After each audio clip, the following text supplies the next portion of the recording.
It's a bit awkward. I got some of my Leaf stuff still up, and I'm wearing a Florida Panthers jersey. It's a Yager. It's a Yager jersey. I don't know if you can see it. There it is. Yager, favorite player of all time. So when he played for Florida, I got all his jerseys. He's traveled a bit. And the Edmonton Oilers traveled a bit all the way to Sunrise, Florida, to lose Game 1 to the Florida Panthers, 3-0. In a game that, if you look at that whole like deserve a win meter, what was it, like 90% should have tilted towards Edmonton, and instead they lose 3-0 to Florida. But they did deserve to win.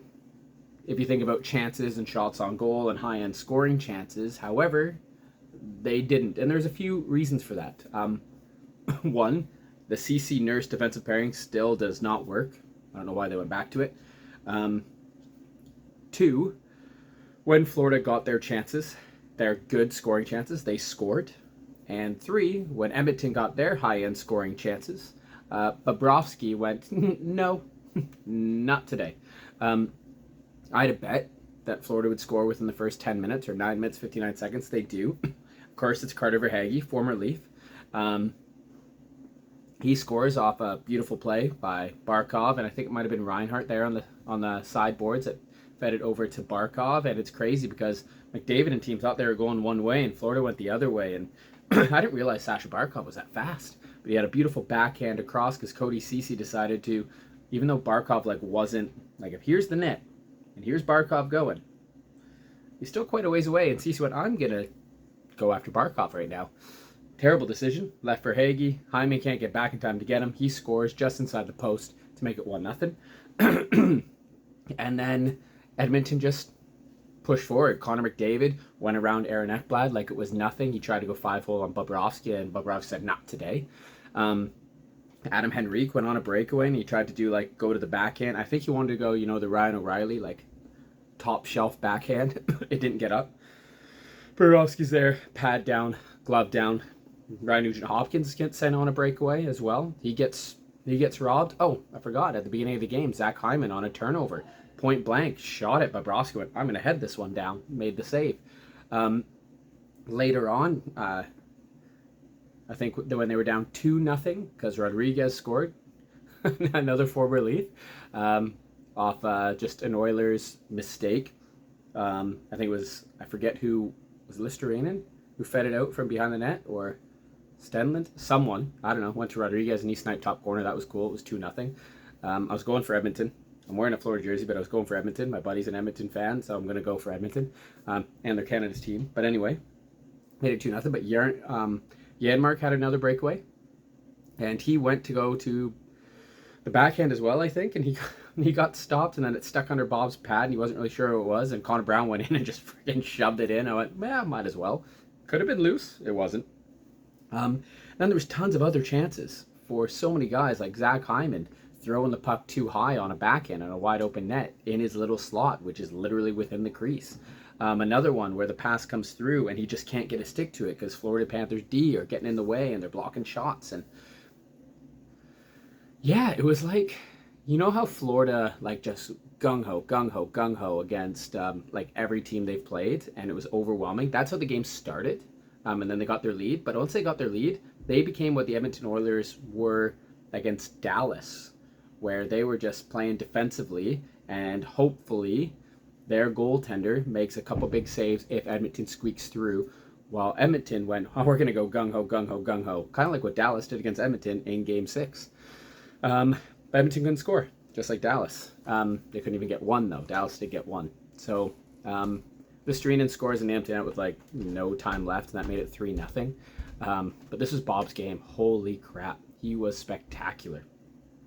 If there was no traffic and they shot it high, he's like, thank you for the glove save. Zach Hyman's obviously took it off the head, but all the other chances were in tight, the breakaways and everything else, and they were trying to go low on him, and he was just shutting the door. Left pad, right pad, 5-hole. He's like, I'm not opening up at all. You have to go basically bar down in close. I thought, like Connor McDavid when Remember when he made Morgan Riley look like a fool? He's made tons of people look like a fool. But that one goal, and he comes through. You think he's going to his backhand. He could probably go 5-hole. He could probably go around to the glove side, but instead he brings it back to his forehand and roofs it, like on the blocker side. That's what they're going to need to do. That's what they're going to need to do. Oh, I forgot. Ryan Nugent-Hopkins had a wide open net, and Bobrovsky like did like the big diving. He like dove across, kind of like Free Willy going over the rocks there, and he dives across, and Ryan Nugent-Hopkins does what I do in rec hockey and just fires it as hard as he can and way wide. Kind of like Cody Ceci. Cody Ceci had a shot this game, first period. he shot it in the corner. That made me chuckle because Cody Ceci. He only scores in important big games. Apparently this wasn't one. But yeah, it was entertaining. God, it was fast paced to start like this. Is hectic. It was like the first 3.5 minutes without a whistle. It was crazy. Oh God. It was good fun. I don't know if I have an Edmonton jersey, so if I do, I'll wear that if they win a game this series. Florida wins their second ever Stanley Cup Finals game.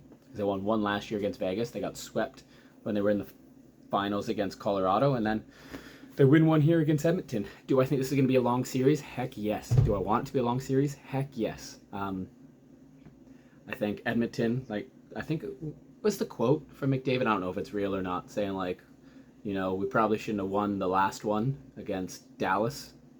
So maybe it's the hockey gods getting us back. I don't know if that's real, but it makes sense to me. I think Edmonton just has to play the same. The only difference is when you're in tight, shoot it high.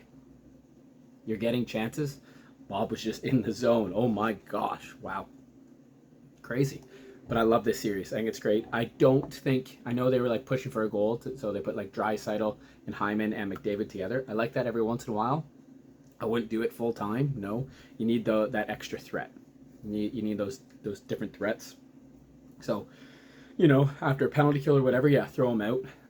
Obviously, you have the power play and everything like that. And every once in a while, sit a guy, throw McDavid out there. Oh, McDavid and Draisaitl are out at the same time. Awesome. I wouldn't do it first, second, third period. I wouldn't do it fully through the game because then Barkov's like, cool. I will take these guys. My line will hold these guys. Bennett, Kachuk, you guys, why don't you go score now? And it just allows for more open ice and more chances for them, and it's less of a threat for Florida and their D.